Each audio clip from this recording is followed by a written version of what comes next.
Arrival at Mazwa. When Magellan and his men arrived at Mazwa, they were welcomed by two local kings.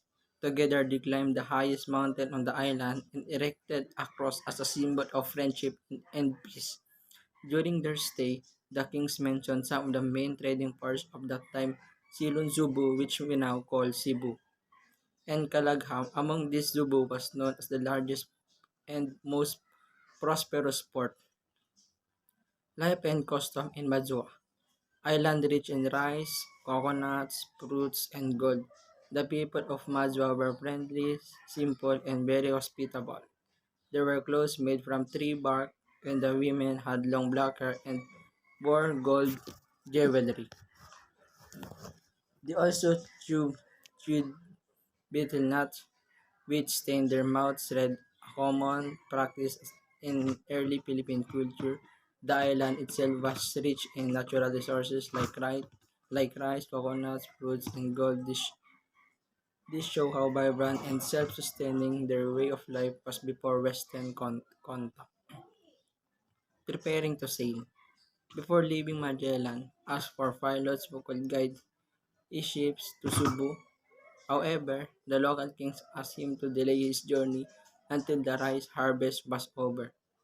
To show friendship and cooperation, Magellan sent some of his men to help with the harvest.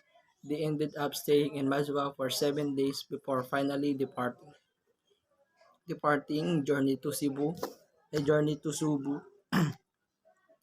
As the fleet sailed toward Cebu, they passed by several islands such as Ceylon, Bohol, Cunningham, Baybay, and Katinghan. Along the way, they observed many interesting things like large bats and birch moose eggs were said to hatch under the sun.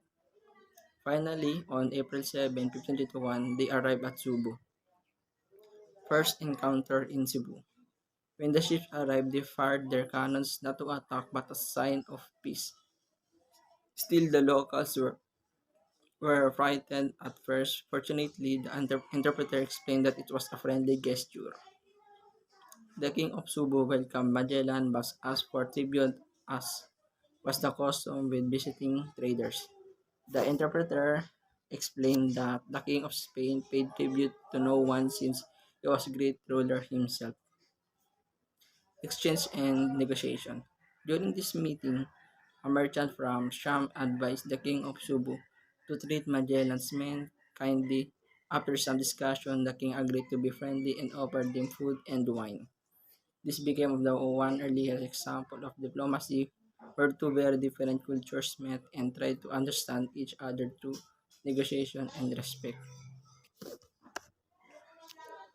In this encounter between the Spaniards and Cebuanos was very important. It was the first recorded meeting between Europeans and Filipinos, and it marked the beginning of Christianity in the Philippines. It also showed two things: the courage and curiosity of the explorer and the kindness and hospitality of the Filipino people.